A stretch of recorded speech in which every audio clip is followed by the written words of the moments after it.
বন্ধুরা, আমরা এখন উডস বিক্রিয়া সম্পর্কে জানব। দেখো, আমরা কিন্তু একটু আগে কি শিখেছি? ডিকার্বক্সিলেশন বিক্রিয়া শিখেছি, আর এখন আমরা শিখছি উডস বিক্রিয়া। এটিও কিন্তু অ্যালকেন প্রস্তুতির একটি বিক্রিয়া। বিজ্ঞানী উডসের নাম অনুসারে এই বিক্রিয়াটির নামকরণ করা হয়েছে।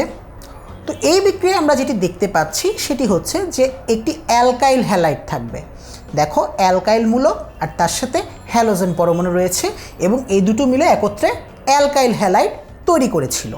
এই অ্যালকাইল হ্যালাইডকে যখন সোডিয়ামের সাথে ঠিক এভাবে আমরা বিক্রিয়া ঘটাবো, তখন যে ব্যাপারটি ঘটবে সেটি হচ্ছে এই যে অ্যালকাইল হ্যালাইডের এই মাঝ বরাবর যে জিনিসটি রয়েছে, যে বন্ধনটি রয়েছে, সেটি ভেঙে যাবে। আর সেটি যখন ভেঙে যাবে, আমরা দেখতে পাচ্ছি যে এটি অনুসারে দুটি হ্যালোজেন পরমাণু তৈরি হচ্ছে। আর সেই দুটি হ্যালোজেন পরমাণু এই দুটি সোডিয়াম পরমাণুর সাথে যুক্ত হয়ে সোডিয়াম হ্যালাইড তৈরি করবে। যেমন তোমরা জানো যে হ্যালোজেনগুলো হতে পারে হচ্ছে ফ্লোরিন, ক্লোরিন, ব্রোমিন, আয়োডিন। তো এখানে যদি ক্লোরিন থাকতো, আমার কিন্তু এখানে সোডিয়াম ক্লোরাইড তৈরি হতো। তেমনিভাবে আয়োডিন থাকলে হয়তো সোডিয়াম আয়োডাইড তৈরি হতো। তো তারপরে যে ব্যাপারটি ঘটবে সেটি হচ্ছে বাকি থাকছে দুটি অ্যালকাইল মূলক। এই দুটি অ্যালকাইল মূলকের একটি যেরকমভাবে আছে সেভাবে, আরেকটিকে একটু উল্টিয়ে দাও। উল্টিয়ে দিলে কি হবে বলো তো? ওটার যে বন্ধনটি ছিল বা ওটার যে হাতটি ফাঁকা ছিল বা যোজনীটি ফাঁকা ছিল, সেটি এদিকে চলে আসবে। মানে যেমন ধরো, আমরা ধরতে পারি এরকম যে একটা অ্যালকাইল মূলক এরকম আর আরেকটা অ্যালকাইল মূলক এরকম। এই দুটি একত্রে কী করলো? বন্ধন গঠন করে ফেললো। বন্ধন গঠন করে দেখো একটি অ্যালকেন তৈরি করে ফেললো। এবং মজার ব্যাপার দেখো বন্ধুরা, অ্যালকাইল হ্যালাইডে আর মানে কার্বন পরমাণুর সংখ্যা যত ছিল, অ্যালকেনে কিন্তু কার্বন পরমাণুর সংখ্যা দ্বিগুণ হয়ে গেল, কারণ এটাতে কিন্তু দুইটা আর মিলে একটা অ্যালকেন তৈরি করলো।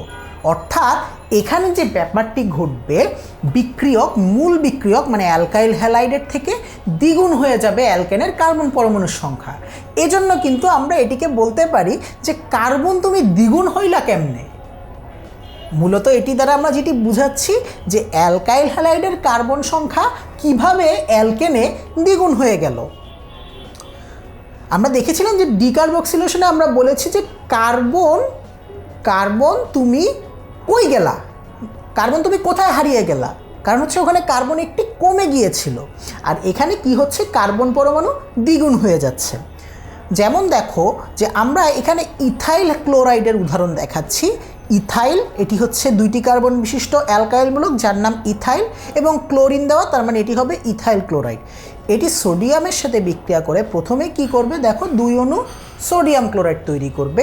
আর এই যে দুটি ইথাইল মূলক থাকবে, সেটির একটি এভাবে বসলো আর একটি উল্টিয়ে এভাবে বসে, দেখো 4 কার্বনের 2 × 2, যেহেতু দ্বিগুণ হয়ে যাচ্ছে, 2টি কার্বনের অ্যালকাইল মূলক আর 4টি কার্বনের অ্যালকেন মূলক। তাহলে যদি 3টি কার্বনের অ্যালকাইল মূলক হতো বন্ধুরা, 6টি কার্বনের অ্যালকেন তোমরা এখানে পেতে। অর্থাৎ n সংখ্যক কার্বন যদি থাকে ইথাইল ক্লোরাইডে, তাহলে অ্যালকেনে কার্বন সংখ্যা হবে 2n, কারণ কার্বন তুমি দ্বিগুণ হইলা কেমনে। তাহলে এটির নাম কি হবে বন্ধুরা? এটির নাম হবে বিউটেন। ঠিক আছে? তাহলে এটি হচ্ছে আমাদের উডস বিক্রিয়ার মাধ্যমে অ্যালকেন তৈরি করার অন্যতম আরেকটি বিক্রিয়া। তাহলে আমরা এই লেকচারে যেটি শিখলাম সেটি হচ্ছে আমরা অ্যালকেন প্রস্তুতির দুটি বিশেষ বিক্রিয়া শিখলাম। একটি হচ্ছে ডিকার্বক্সিলেশন বিক্রিয়া, অপরটি হচ্ছে উডস বিক্রিয়া।